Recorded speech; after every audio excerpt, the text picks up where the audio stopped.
Now from 10,000 subscribers up to 100,000 subscribers, you're going to want to keep that trend going. You're going to want to make sure that you're continually producing content around trending topics and implement them into your channel, whilst also adding some evergreen topics along the way. This way, you have the best of both worlds. You're going to want to keep this ratio at about 70% trending topics and around 30% evergreen topics. The reason you're going to want to keep it like this is because you need to be able to get that balance and start to build up the library of backlog of books that will pay you over the long period of time.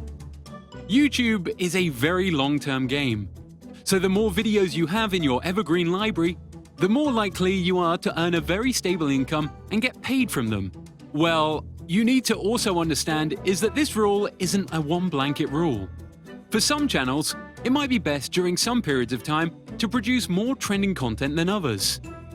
We do know that in some games or in some physical games, there are periods of time where you may need to produce a ridiculous amount of trending content.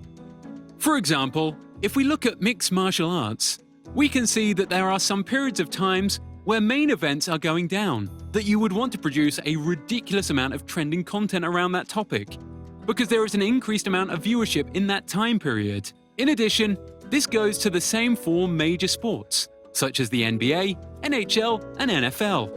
When these are on during their prime seasons, it would be best to shift the majority of your content to trending content rather than evergreen content. This is because you only have a limited amount of time and you need to be able to make that content as quickly as possible and get the viewership there.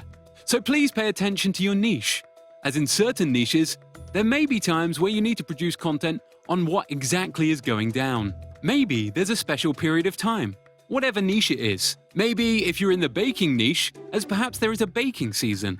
I'm not clued up on every single YouTube niche, but if you know exactly what niche it is you're in, you'll know that there is a certain period of time where you will need to be able to make content that is trending more than evergreen.